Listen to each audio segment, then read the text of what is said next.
कुरान सूरह कहफ की आयत नंबर 110 कहती है, say O Muhammad, I am only a man like you, it has been revealed to me that your इलाह is one इलाह, so whoever hopes for the meeting with his Lord, let him work righteousness and associate none as a partner in the worship of his Lord। कहीं के ऊपर भी मारकाट की बात नहीं हो रही, कहीं के ऊपर भी किसी को धोखा देने, चापलूसी करने, गुनाह करने की बात नहीं हो रही, कहीं के ऊपर भी आतंकवाद की बात नहीं हो रही, बल्कि साफ साफ राइटियसनेस की बात हो रही है, अच्छे कर्म करने की बात हो रही है। और साफ कहा जा रहा है कि जो कोई भी, सो whoever hopes for the meeting with his Lord, अपने रब से मुलाकात का मुतमन्नी है, ख्वाहिशमंद है, उसको राइटियसनेस अपनाना पड़ेगी, उसको अच्छे कर्म करने पड़ेंगे और अल्लाह के अलावा, उस रब के अलावा किसी और को अपना रब मानने से दूरी बनाना होगी। यदि आपने इतिहास पढ़ा है तो आपने देखा होगा कि कितने ही लोग ऐसे गुजरे हैं जो गुरूर और घमंड में इस हद तक बढ़ गए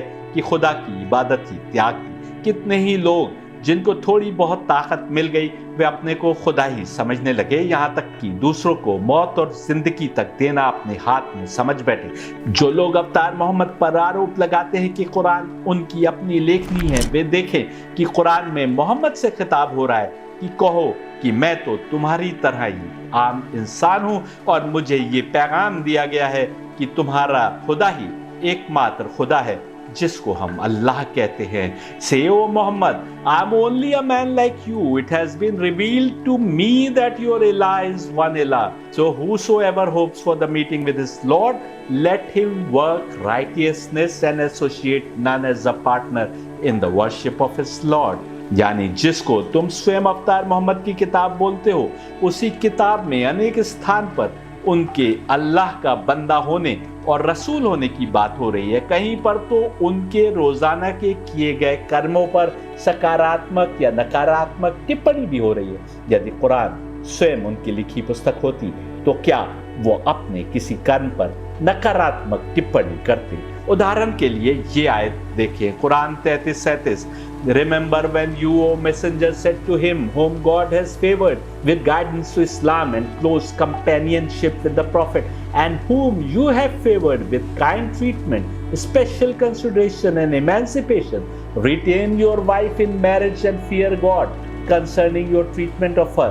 You were hiding within yourself what God had already decreed and would certainly bring to light. You were feeling apprehensive of people that they might react in a way harmful to their faith, while God has a greater right that you should fear him, lest you are in the implementation of his command. So when Zaid had come to the end of his union with her, and she had completed her period of waiting after the divorce, we united you with her in marriage, so that there should be no blame or legal impediment for the believers in respect of their marrying the wives of those whom they called their sons, though they really were not, when the latter have come to the end of their union with them, and God's command must be fulfilled। आयत 18-110 से साफ है कि यदि तुम किसी एक खुदा के कॉन्सेप्ट में यकीन रखते हो जो तमाम सृष्टि की रचना करने वाला है, उसको किसी भी नाम से पुकारते हो, वही मुसलमानों का अल्लाह है। ये है कुरान का मैसेज। यदि मदरसे में पढ़ रहे मुसलमान अल्लाह को ऐसे पेश करने लगे कि हम मुसलमानों का अल्लाह ही सच्चा खुदा है, तो ये उन मुसलमानों की गलती हुई, क्योंकि कुरान तो साफ कह रहा है कि जिस एक को तुम खुदा कह रहे हो वही हमारा अल्लाह है। शर्त यह है कि सृष्टि के रचयिता को एक जानो और उसके बराबर किसी को न ठहराओ। इंसान के मार्गदर्शन के लिए आसमान से अवतरित होने वाली पहली किताबें वेद हैं। इनमें भी एक सर्वशक्तिमान का वैसे ही उल्लेख है जैसे कुरान में दिया गया। अफसोस कि इन वेदों के मानने वालों ने उनको बताई जा रही हकीकतों को भी ठीक ठीक नहीं समझा और इस तरह दो किताबों की दूरियां और अधिक बढ़ती चली गई। वेद रिवील्ड स्क्रिप्चर है। यह साबित करने के लिए डॉक्टर राधाकृष्णन लिखते हैं, The Vedas were composed by the seers when they were in a state of inspiration. Who inspires them is God. Truth is impersonal, aparusse, and eternal, nitya. Inspiration is a joint activity of which man's contemplation and God's revelation are two sides. The Shvetasvatara Upanishad says that the sage Shvetasvatara saw the truth owing to his power of contemplation, Tap Prabhav, and the grace of Devta, Dev Prasad. The dual significance of revelation, its subjective and objective character is suggested here. आपने देखा यदि ऋषियों तक वेद पहुंचे तो उसके पीछे दो कारण थे, तप प्रभाव और देव प्रसाद। तप के माध्यम से जिन ऋषियों ने अपनी आत्मा को पाक किया इस लेवल तक कि आत्मा पाकीज़गी की ऊंचाई तक पहुंच गई, आत्मा परमात्मा से करीब हुई, प्रसाद के रूप में देवताओं ने उनके दिमाग तक वो ईश्वरीय राज पहुंचा दिए जो वो नहीं जानते थे। ये है वेदों के हम तक पहुंचने का राज। कुरान भी एकदम यही बात करता दिखाई देता है। कहा जाता है मोहम्मद कह दो मैं केवल तुम्हारी तरह एक इंसान हूं, मुझे यह रेवलेशन हुआ है कि तुम्हारा खुदा एक खुदा है। यदि किसी को उस खुदा से मुलाकात की इच्छा है तो उसे अच्छे कर्म करने होंगे और उसके बराबर किसी को शरीक नहीं करना होगा। दिल पर हाथ रखकर बताइए क्या हर जमाने में यही सतमार्ग नहीं रहा है? एक लम्हे रुककर जरा गौर करें, जो लोग गुरुग्राम में या अन्य स्थानों पर उस एक खुदा की उपासना और भक्ति के रास्ते में अड़चने पैदा कर रहे हैं, वे दरअसल अपने ग्रंथों में बताए गए खुदा की भक्ति और इबादत में अड़चन पैदा कर रहे हैं, जिसकी समझ से और जिसकी इबादत से वे लोग स्वयं बहुत दूर आ चुके हैं। वेदों के अवतरण का राज समझाते हुए ऋषि श्वेताश्वतरा ने कहा था कि तप प्रभाव से आत्मा पाक होती है तो देवतागण प्रसाद के रूप में आसमानी राज उस आत्मा तक पहुंचा देते।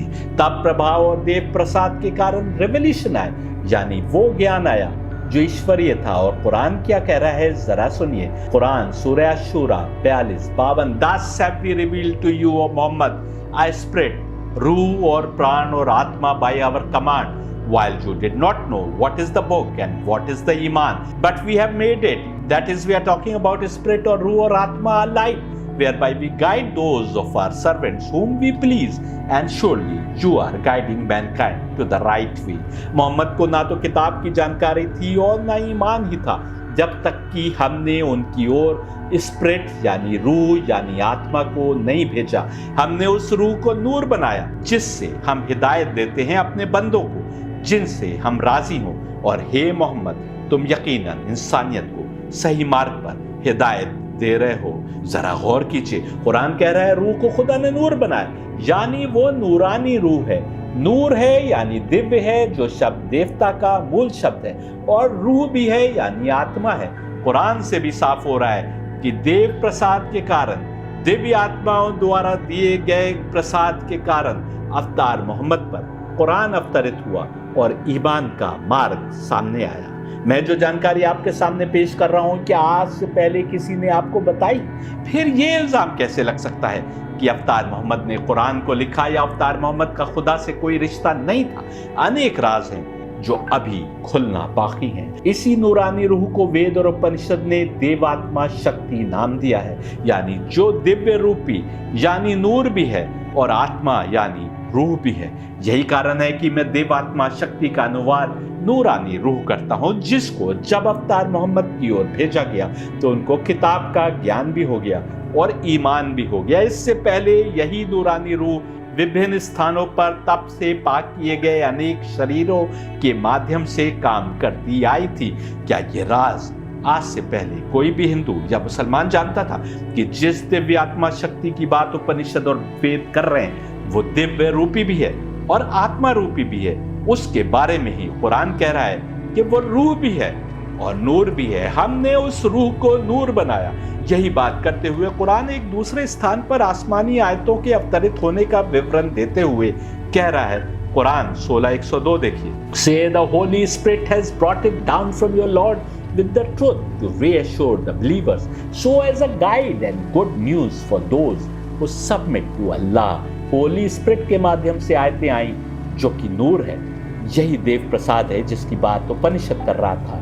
ये आयतें आई हिदायत और अच्छी खबर के रूप में उनके लिए जो अल्लाह के आगे अपने को समर्पित करते हैं, यानी उनके लिए जो तप करते हैं ताकि आत्मा बेहतरी के मार्ग पर अग्रसर हो। अफसोस की बात है कि कुरान ने जब रूह की बात की, हालांकि होली स्पिरिट की बात ईसाई स्क्रिप्चर्स कर रहे थे, परमात्मा की बात सनातन स्क्रिप्चर्स कर रहे थे, तो मुसलमानों ने रूह के आगे ब्रैकेट में जिब्रील लिखकर, गैब्रियल लिखकर सारे के सारे ट्रांसलेशन में गुमराही पैदा कर दी और मानी को बदल डाला। इसी तपस्या की बात गीता कर रही है जब कहा जाता है 9:32 में, they to who resort to me for refuge O Partha, whoever they might be, whoever, whether women, workers, as well as farmer merchants, all of sinful origin, they too attain to the supreme goal. Supreme goal पाने के लिए whoever, अब यहाँ पर हिंदू, मुस्लिम, ईसाई, सिख किसी की खैर नहीं है, जो कोई भी, whoever resort to me for refuge, परमात्मा में अपनी आत्मा को समा दे. How much more than the pure brahmanas, as also the devoted royal sages, having reached this transient, joyless world, do you worship me? अवतार मोहम्मद अपने रब की कुछ ऐसी ही इबादत यानी तपस्या किया करते थे कि कुरान को कहना पड़ा कि अपने रब की इबादत में इस हद तक ना जाए कि अपना ख्याल भी ना रहे. अफसोस कि ऐसे पैगंबर का चित्रण करते हुए डेमोनिक ताकतें हाथ में शराब का जाम और सामने आधी नंगी युवती को फोटो में दिखा रही है. कितने अफसोस की बात है कि पुस्तिका के लेखक ने अवतार मोहम्मद का एक गुफा में इबादत के लिए जाने को भी जिन शब्दों में उल्लेख किया है उसमें नेगेटिविटी पेश करने की कोशिश की है, जिससे साफ होता है कि यह डेमोनिक ताकतों का एजेंडा है जो इस किताब के माध्यम से पेश किया गया. कोई आम आदमी गुफा में जाकर इबादत करने को तप का नाम देता. वे अवतार थे तभी ऐसा भीषण तप करते थे जिसके फलस्वरूप उन पर रेवल्यूशन आए. ये ठीक वैसे ही था जैसा कि पहले के जमाने में वेद के साथ हुआ था, जो तप के नतीजे में नूरानी रूहों यानी देवताओं ने प्रसाद के रूप में ऋषियों को दिए थे. ये वेद और कुरान का एक ही सोर्स से होने का एक और सबूत है जो आज से पहले किसी दूसरे ने आप तक नहीं पहुंचाया होगा. हर जमाने में ईश्वरी किताबों में ये राज मौजूद थे ताकि आखिरी जमाने में उन पर से पर्दा उठ सके. आपने देखा केवल उस सृष्टि के एक मैव रब के आगे समर्पण ही नहीं बल्कि उसकी याद को दिल में बसाकर किए जा रहे अच्छे कर्म ही हर इंसान के लिए आवश्यक है, चाहे वो हिंदू हो या मुसलमान. इसी पर कुरान और गीता दोनों का जोर है. एक और स्थान पर कुरान कह रहा है, अल असर 103:3, who believe and do righteous good deeds order recommend one another to the truth, that is order one another to perform all kinds of good deeds which Allah has ordained and abstain from all kinds of sins and evil which Allah has forbidden and recommend one another to patience. कुछ पहले मैंने आपसे कहा था कि कुरान केवल मुसलमान की बात नहीं कर रहा बल्कि जो कोई भी खुदा को एक मानते हुए अच्छे कर्म करे उसके लिए कुरान हमेशा हमेशा के लिए स्वर्ग में रहने की बात कर रहा है. गीता भी एक खुदा की इबादत को स्वर्ग की हमेशा की जिंदगी से जोड़ रही है. कुरान में 2 स्थानों पर बिल्कुल साफ शब्दों में कह दिया गया है कि ऐसा करने वाला व्यक्ति किसी भी धर्म का मानने वाला हो लेकिन उसको उसके सात्विक कर्मों का फल अवश्य मिलेगा.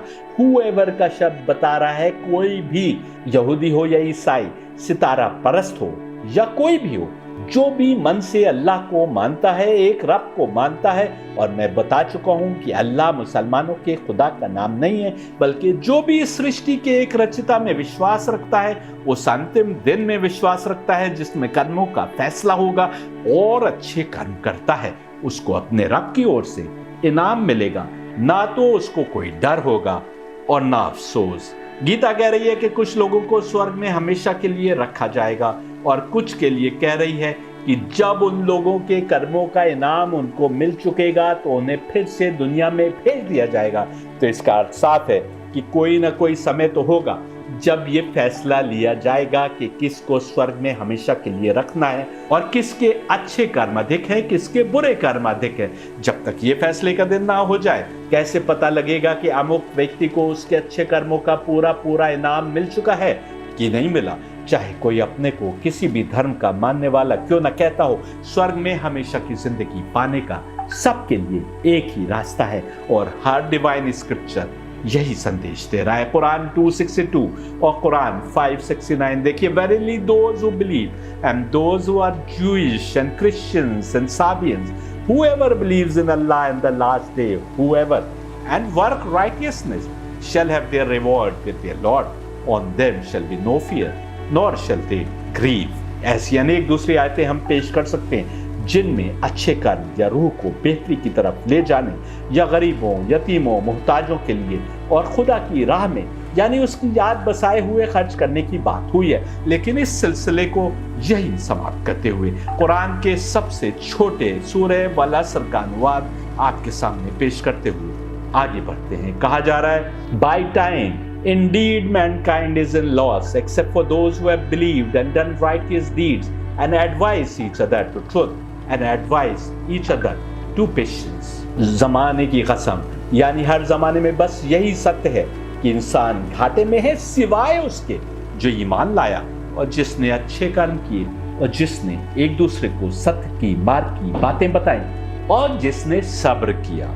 इसमें बेगुनाहों का कत्ल करना, अल्लाह की मखलूक पर जुल्म करना या आतंकवाद कहां से इस्लाम का पार्ट बन गया, बल्कि जुल्म तुम पर हो रहा हो तो भी सब्र करने की बात हो रही है। दिल पर हाथ रखकर बताइए कि इन आयतों की रोशनी में मुसलमान कुरान की शिक्षा पर चलकर अच्छे कर्म अधिक करेगा या उससे दूर होकर। जो लोग कहते हैं कि मुसलमानों का समाधान यह है कि उन्हें कुरान से दूर कर दिया जाए, वे नहीं जानते कि कुरान ही अधिकतर मुसलमानों को सीधी राह पर रखे। दुनिया के 2 बिलियन लोगों को उनके ग्रंथ से दूर करने का अर्थ होगा उन्हें अपनी जायज नाजायज ख्वाहिशों को पूरा करने के लिए निरंकुश छोड़ दिया जाए। मुसलमान में यदि सुधार होगा तो कुरान से दूर करके नहीं, बल्कि कुरान की असली शिक्षा की समझ उसको देकर। गीता में आत्ताइना का उल्लेख है। अर्जुन कृष्ण से पूछते हैं कि क्या ये लोग जो लड़ने आए हैं ये आत्ताइना है कि इनसे युद्ध करके इनका वध करना आवश्यक है। अब आज यदि कोई किसी को आत्ताइना कहते हुए उसको कत्ल कर दे तो इसमें गीता का क्या दोष?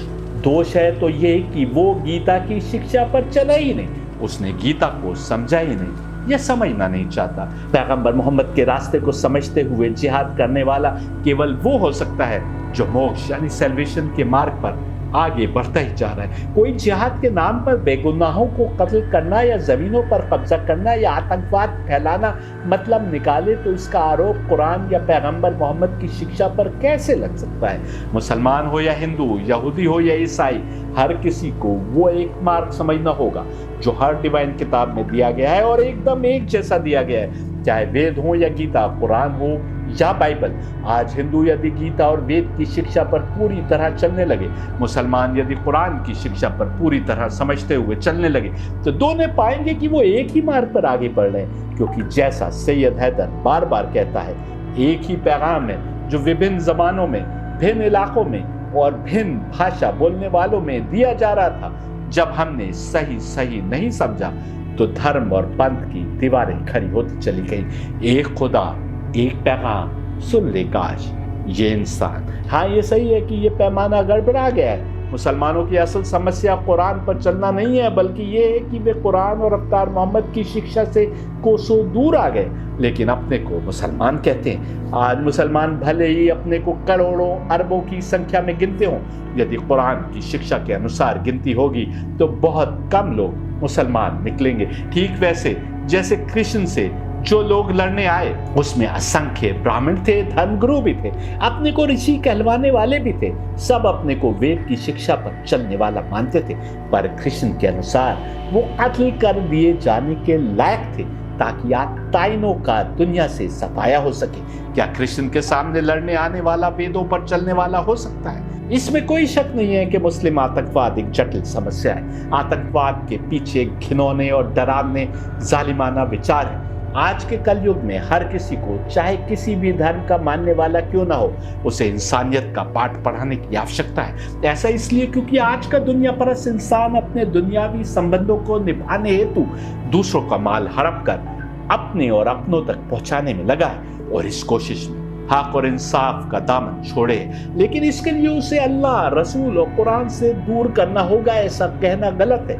अल्लाह, रसूल और कुरान से मुसलमान दूर है तभी तो आतंकवाद में गिरफ्तार है। एक प्रश्न है, बुद्ध को बहुत अधिक अहिंसा प्रिय माना जाता है। बौद्धों का देश समझे जाने वाले म्यांमार की सेना और पब्लिक ने रोहिंग्या का नरसंहार इस पैमाने पर किया कि वे म्यांमार छोड़कर भागने पर मजबूर हो गए। मणिपुर में आतंकवादी हमला करके आर्मी कर्नल, उसकी पत्नी, बच्चे सहित कई आर्मी जवानों को मारते हैं तो उन आतंकवादियों के तार भी म्यांमार से जुड़े नजर आते हैं। ऐसे में यदि कोई कहे बुद्ध की शिक्षा से जनता को दूर करना होगा तो ये वैसे ही बचकाना बात होगी जैसे ये कहना कि मुसलमान को अल्लाह, रसूल और कुरान से दूर करना होगा। अली की खिलाफत का वाक़या सुनाते हैं जो शायद आप पहले भी सुन चुके हों। अली मदीना के खलीफा चुने गए तो दूसरी ओर माविया ने डेमेस्कस में अपने को खलीफा होने का ऐलान कर दिया।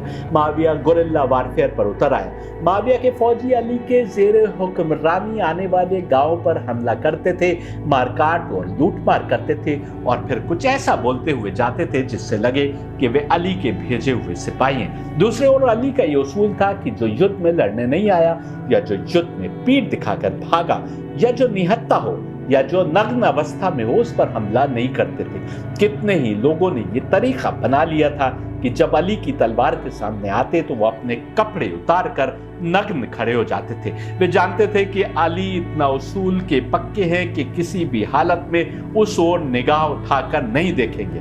ये है मोहम्मद अली और कुरान के इस्लाम और बहके हुए मुसलमानों के इस्लाम में अंतर। आज भी ऐसे मुसलमान मिल जाएंगे जो माविया को अच्छी नजर से देखते हैं। इनको कुरान और मोहम्मद की शिक्षा से दूर करने से तो और अधिक हानि होगी, क्योंकि ये तो उसको अच्छा समझ रहे हैं जो स्वयं कुरान और मोहम्मद की शिक्षा को छोड़े हुए था। आज यदि कोई आतंकवाद जैसे कुकर्म में डूबा है तो दरअसल वो कुरान और अवतार मोहम्मद की शिक्षा को समझा ही नहीं। एक और वाकया बताता हूँ। नहरवान का युद्ध था जिसमें अली ने उन लोगों से युद्ध लड़ा जो अपने को मुसलमान कह रहे थे लेकिन असल इस्लाम से दूर थे। अली की फौज से लड़ने जो लोग आए थे वो ऐसे थे कि हर समय कुरान पढ़ा करते थे, रोजे रखते थे और खूब नमाजें पढ़ते थे। परंतु एक वाकया मिलता है कि एक गरीब व्यक्ति अपनी गर्भवती पत्नी के साथ गुजर रहा था। उसको पकड़कर उन लोगों के सामने पेश किया गया। बातचीत में उनको अंदाजा हुआ कि ये अली का मानने वाला है। उन्होंने उस व्यक्ति को कत्ल कर दिया और उसकी पत्नी का पेट फाड़कर उसके बच्चे को निकालकर उसे भी मार दिया। क्या कहीं भी मिलता है कि मोहम्मद या अली के साथियों ने ऐसा कुछ किया हो? हाँ, जिन्होंने ऐसा किया वे भी अपने को मुसलमान कह रहे थे, पर ऐसे लोग अली, हसन या हुसैन या दूसरे अहले बैत के खिलाफ लड़ने भी आ गए, यहाँ तक कि उनको कत्ल करने की कोशिश में लगे रहे। अली को नहरवानियों से युद्ध करना पड़ा तो यजीद ने हुसैन को शहीद किया और ये यजीद की ही फौज थी जिसने जब मदीना पर हमला किया तो 3 दिन तक फौज को खुली छूट दे दी गई कि मदीना में जिसको चाहे कत्ल करे और जिस महिला से चाहे बलात्कार करे। यहाँ तक कि मस्जिद नबवी में शरण लेने वाली महिलाओं को भी नहीं छोड़ा गया। यदि यजीद और उसकी फौजी अपने को मुसलमान कह रहे हो तो इसमें कुरान और अवतार मोहम्मद का क्या दोष? जो अवतार मोहम्मद के खानदान के कातिल हो और उनकी शिक्षा का उपहास उड़ाने वाले हो वो भले ही अपने को मुसलमान कहे, वो कुरान और अवतार मोहम्मद की असली शिक्षा से कोसों दूर है। इतिहास गवाह है कि ऐसे ही गुमराह मुसलमानों ने दूर इलाकों तक फौजें भेजकर कब्जे करने, वहां से लूट का माल और गुलाम, मर्द और औरतें लाने में कोई कमी नहीं की। आज भी ऐसे ही मुसलमान आतंकवाद में डूबे और बेगुनाहों को कत्ल करते नजर आते हैं। इन्होंने यदि कुरान की हकीकी शिक्षा को समझ लिया होता और उस पर चल रहे होते तो ऐसा कभी ना करते। इनको कुरान की असली शिक्षा और असली इस्लाम की शिक्षा पहुंचाने की जरूरत है। इनके मदरसों में रिवायती शिक्षा के साथ मॉडर्न एजुकेशन की जरूरत है और इनको वो इस्लाम बताने की जरूरत है जो आत्मिक उत्थान की बात करता है, जो इस सृष्टि के एक रब के आगे अपने को सपोर्ट करने और उसकी खुशी के लिए उसकी मखलूक की सेवा करने की सीख देता है। मैं अपनी पुस्तकों में दिखाता आया हूँ वेद, गीता और कुरान की शिक्षा में कोई अंतर नहीं। कुरान अद-दीन अल-क़य्यिम की बात करता है तो वेद सनातन होने का दावा करते हैं। दोनों का अर्थ एक ही है। वेद और गीता की सही समझ जब पहुंचेगी तो कुरान को समझने की राहें खुलेंगी और जो मुसलमान कुरान की शिक्षा को पूरी तरह ग्रहण कर लेगा वो वेदों का भी आदर करेगा, क्योंकि सत्य मार्ग तो वेद और गीता भी बता रहे हैं। वेद और गीता की सही समझ पैदा करने के लिए आवश्यक है कि संस्कृत आम हो और वेदों का सही अनुवाद फिर से किया जाए ताकि हिंदू हो या मुसलमान सब उस सच्चे मार्ग को पहचान सकें जो वेद, गीता, कुरान और हर डिवाइन किताब में दिया गया है और जो सिर्फ वेद की दोबारा से समझ पैदा करके ही समझा जा सकता है। कुरान 2:136 देखिए, say O Muslims we believe in Allah and that which has been sent down to us and that which has been sent down to Ibrahim, Ismail, Isaac, Yaqub and al Asbat and that which has been given to Musa and Isa and that which has been given to the prophets from their Lord. We make no distinction between any of them, and to him we have submitted. आप कहेंगे ऐसा कैसे? यदि मुसलमानों के विभिन्न गुट अवतार मोहम्मद द्वारा पेश किए गए इस्लाम को भिन्न भिन्न प्रकार से समझ रहे हों, जुल्मत ने ऐसा खेल खेला हो कि अवतार मोहम्मद की दी गई शिक्षा की ऐसी भिन्न समझ बनी हो कि विभिन्न फिरकों को देखें तो लगता ही नहीं कि एक ही रसूल की शिक्षा के मानने वाले हैं, तो ये फैसला कैसे होगा कि किसका रास्ता सही है, किसका गलत? यदि मैं आपसे कह रहा हूं कि वेदों के इंद्रदेव मोहम्मद है, तो और भी अनेक राज हैं जो वेदों से सामने आएंगे जब उनका फिर से अनुवाद होगा। जिस दिन ऐसा हुआ उस दिन वे हकीकतें सामने आएंगी जिसमें हर कोई मोहम्मद और अन्य अहल बैत को पहचान लेगा, हर कोई नूर और जुल्मत के अंतर को समझ लेगा, हर कोई कृष्ण और राम को अपना कहेगा, फिर हक की राह को समझते हुए उस पर चलने की कोशिश करेगा। शिव कौन है पहचान लेगा और इंद्रदेव कौन है उनकी समझ भी पैदा होगी। ऐसा ही होने वाला है बहुत जल्द इंशाअल्लाह।